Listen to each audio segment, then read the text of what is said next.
ಜಮ್ಮು ಕಾಶ್ಮೀರದಲ್ಲಿ ಮತ್ತೆ ಉಗ್ರರ ದಾಳಿಗೆ ಸಂಚು ರೂಪಿಸಿದ್ರಾ ಉಗ್ರರು ಅಂತ. ಪೂಂಚ್ನ ಸುರಾನ್ಕೋಟ್ ಅರಣ್ಯದಲ್ಲಿ ಉಗ್ರರ ಅಡಗುತಾಣ ಇದ್ದಿರಬಹುದು. ಯಾಕೆ ಅಂದರೆ ಅತಿ ದೊಡ್ಡ ದುರಂತವೊಂದನ್ನು ತಪ್ಪಿಸಿದೆ ಭಾರತೀಯ ಸೇನೆ. 5 ಜೀವಂತ ಬಾಂಬ್ಗಳನ್ನು ವಶಕ್ಕೆ ಪಡೆದಿದೆ ಸೇನೆ. ಅವರ ಅಡಗುತಾಣದಲ್ಲಿ IED ಇದ್ದಂತಹ 3 ಟಿಫನ್ ಬಾಕ್ಸ್ ಮತ್ತು 2 ಸ್ಟೀಲ್ ಬಕೆಟನ್ನು ಈಗ ಜಪ್ತಿ ಮಾಡಿದ್ದಾರೆ. ಕೂಂಬಿಂಗ್ ಆಪರೇಷನ್ ಮಾಡುವಂತಹ ಸಂದರ್ಭದಲ್ಲಿ ಸಂವಹನ ಉಪಕರಣ ಅದನ್ನು ಕೂಡ ಅವರು ವಶಕ್ಕೆ ಪಡೆದಿದ್ದಾರೆ. ಹಾಗಾಗಿ ಈಗ ಅನುಮಾನ ಮೂಡ್ತಾ ಇರತಕ್ಕಂಥದ್ದು, ಉಗ್ರರು ಇಲ್ಲೇ ಅಡಗುತಾಣವನ್ನು ನಿರ್ಮಿಸ್ಕೊಂಡಿದ್ರಾ ಅಥವಾ ಬಾಂಬ್ಗಳನ್ನು ಇಲ್ಲೇ ತಯಾರಿ ಮಾಡ್ತಾ ಇದ್ರಾ? ಈ ಬಾಂಬ್ಗಳ ತಯಾರಿಗೆ ಅವರು ಕಚ್ಚಾ ವಸ್ತುವನ್ನು ಎಲ್ಲಿಂದ ತಂದಿದ್ರು, ಯಾವ ಕಚ್ಚಾ ವಸ್ತುಗಳನ್ನು ಬಳಸ್ತಾ ಇದ್ದಾರೆ, ಇದರ ಪ್ರಮಾಣ ಹೆಂಗಿರುತ್ತೆ, ಇದು ಬ್ಲಾಸ್ಟ್ ಆದರೆ, ಇದೆಲ್ಲದರ ಬಗ್ಗೆ ಈಗ ತನಿಖೆ ಆಗ್ತಾ ಇದೆ. ಬಟ್ ಗೊತ್ತಿಲ್ಲ ಇದು ಯಾವತ್ತು ಎಲ್ಲಿ ಬಾಂಬ್ ಹಾಕೋದಕ್ಕೆ ತಯಾರು ಮಾಡಿದ್ರೋ ಏನೋ ಗೊತ್ತಿಲ್ಲ. ಈ ಬಗ್ಗೆ ಕೂಡ ಮತ್ತಷ್ಟು ಮಾಹಿತಿ ನನ್ನ ಕೊಲೀಗ್ ಶಬೀರ್ ಅವರಿಂದ ಪಡ್ಕೊಳ್ಳೋಣ. ಶಬೀರ್, ಈ ಕೂಂಬಿಂಗ್ ಆಪರೇಷನ್ ನಡೆಯುವಂತಹ ಸಂದರ್ಭದಲ್ಲಿ ಆಗಾಗ್ಗೆ ಇಂಥದ್ದು ಜಮ್ಮು ಕಾಶ್ಮೀರದಲ್ಲಿ ಸಿಗ್ತಾನೆ ಇರುತ್ತೆ ಬಾಂಬ್ಗಳು. ಈಗ ಸಿಕ್ಕಿರೋದು ಅದರ ಮುಂದುವರಿದ ಭಾಗನ ಅಥವಾ ಸ್ಪೆಸಿಫಿಕ್ ಆಗಿ ಯಾವುದಾದ್ರೂ ಟಾರ್ಗೆಟ್ ಫಿಕ್ಸ್ ಮಾಡಿ ಅಲ್ಲಿ ಬಾಂಬ್ ಹಾಕೋದಕ್ಕೆ ತಯಾರಿ ನಡೆದಿತ್ತಾ ಅಂತ?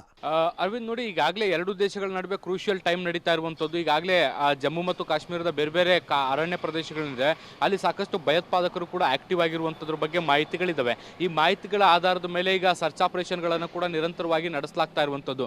ಪೆಹಲ್ಗಾಮ್ನಲ್ಲಿ ದಾಳಿಯಾದ ಬಳಿಕ ಮತ್ತೆ ಬೇರೆ ಸ್ಥಳಗಳಲ್ಲೂ ಕೂಡ ದಾಳಿಯಾಗುವಂತಹ ಬೆದರಿಕೆಗಳು ಆಗಾಗ್ಗೆ ಬರ್ತಾ ಇರುವಂಥದ್ದು. ನಾನು ಆಗಲೇ ಹೇಳಿದೆ, ಜಮ್ಮು ಮತ್ತು ಕಾಶ್ಮೀರದ ಜೈಲುಗಳಿಗೂ ಕೂಡ ಇಂಥದ್ದೊಂದು ಬೆದರಿಕೆ ಬಂದಿದೆ ಅನ್ನುವಂಥ ನಿಟ್ಟಿನಲ್ಲಿ ಗುಪ್ತಚರ ಇಲಾಖೆ ಕೂಡ ಈಗ ಎಚ್ಚರಿಕೆಯನ್ನು ಕೂಡ ಕೊಟ್ಟಿದೆ. ಸೊ ಇದಕ್ಕೆ ಬೇಕಾದಂಥ ತಯಾರಿಗಳನ್ನು ದಟ್ಟವಾದಂಥ ಅರಣ್ಯ ಪ್ರದೇಶಗಳಲ್ಲೇ ಮಾಡಿಕೊಳ್ಳುವಂತಹ ಸಾಧ್ಯತೆಗಳಿರುತ್ತೆ. ಹೀಗಾಗಿ ಅರಣ್ಯ ಪ್ರದೇಶಗಳಲ್ಲಿ ಸರ್ಚ್ ಆಪರೇಷನ್ ಅನ್ನು ನಿರಂತರವಾಗಿ ಮಾಡುವಂಥ ಕೆಲಸಗಳು ಕೂಡ ಈಗ ನಡೀತಾ ಇರುವಂಥದ್ದು. ಹೀಗೆ ಸರ್ಚ್ ಆಪರೇಷನ್ ಅನ್ನು ನಡೆಸ್ತಾ ಇರಬೇಕಾದಂಥ ಸಂದರ್ಭದಲ್ಲಿ ಬಹುದೊಡ್ಡ ಉಗ್ರರ ಜಾಲವೊಂದು ಪತ್ತೆಯಾಗಿರುವಂಥದ್ದು ಅಥವಾ ಉಗ್ರರ ತಾಣವೊಂದು ಪತ್ತೆಯಾಗಿರುವಂಥದ್ದು. ಇಲ್ಲಿ ಸುಮಾರು 5 IED ಬಾಂಬ್ಗಳಿರುವಂತಹ ಏನು ಬಾಂಬ್ಗಳು ಕೂಡ ಪತ್ತೆಯಾಗಿರುವಂಥದ್ದು. 3 ಟಿಫಿನ್ ಬಾಕ್ಸ್ನಲ್ಲಿ ಇಟ್ಟರೆ ಇನ್ನೆರಡನ್ನ ಸ್ಟೀಲ್ ಬಕೆಟ್ನಲ್ಲಿ ಸಂರಕ್ಷಿಸಿ ಇಡುವಂಥ ಕೆಲಸವನ್ನು ಕೂಡ ಮಾಡಲಾಗಿತ್ತು.